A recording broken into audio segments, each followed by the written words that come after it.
Alright, little sheriff is taking a break here. Let's see. We're discussing here the fundamental principles of fractions. So what is the fundamental principles of fractions?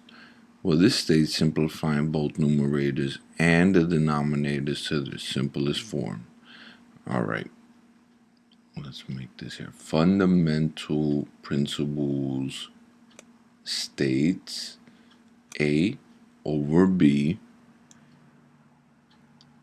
equals A times C over B times C.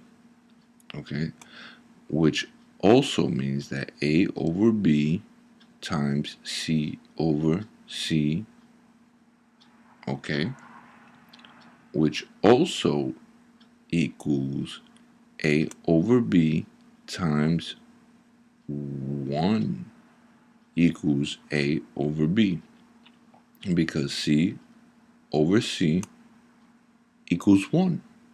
All right. Let's give you an example here with A, B, and C. C being the fraction. So A is going to be 15, B 20, and then C is going to be 15 over 20. So for 15, we're going to go ahead and say that we can break this down 3 times 5.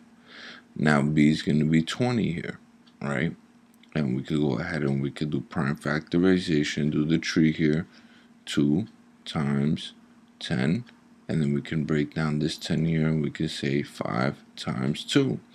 And for C, we're going to say 15 over 20. Okay, now let's take 3 times 5. Let's take this 2, bring it down, and let's take this 2 times 5 times 2, okay, and kind of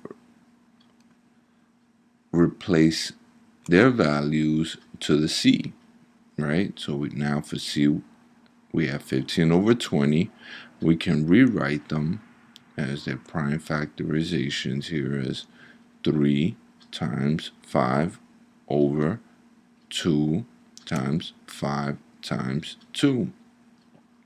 Recall that C over C equals 1. Well, here we have 5 over 5.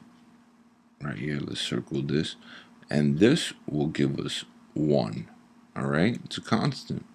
Okay, so that kind of cancels out there. So now we're left with 3 over 2 times 2 equals 3 times 4, which will also equal 15 over 20. And that's a brief introduction to the fundamental principles of fraction.